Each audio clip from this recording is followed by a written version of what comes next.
Now let me show you guys how to install the carburetor on your engine. Now you have to plug one end, and for now this is the only connection we'll make.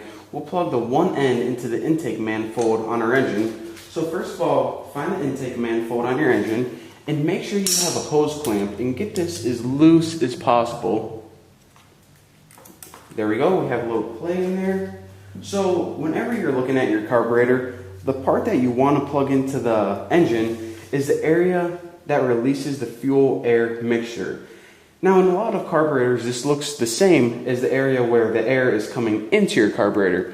So how can you tell the difference? Well, an easy way where you can tell the difference is if you look where your throttle is, where the throttle cable is going to go, you see that little door right there? This is the area that goes into the engine. Now also on a lot of carburetors, the hoses are different sizes, so this is the only size that's going to fit in. But that's also another way to tell. So go ahead and carefully slide this into the intake manifold in your engine. You actually want to be really careful anytime you're working with carburetors in general. But now that it's slid in place, make sure it's all the way tight in there and tighten it up. There we go, looks nice and tight. So now I want to mention a couple things because we don't have the other systems such as the gas tank and the air filter hooked up to our engine yet.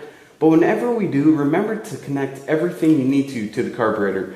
For example, whenever we hook up the fuel tank, this is the hose that's going to connect to the fuel tank, and also runs into the carburetor. Whenever we hook up our gas pedal and throttle cable, remember to hook it up on this side. Whenever we hook up our air filter, this is where the air filter is going to go. And these extra hoses are for something called the PCV system, and I'll talk about that later. But just remember that that is the basics of what a carburetor is and how you install it on your engine. But just remember, you're not done working with it. You have to hook up the other things. And whenever I put those systems in, I'll show you guys how to do that. But for now, thank you guys for watching. Don't forget to subscribe, and I'll see you guys in the next video.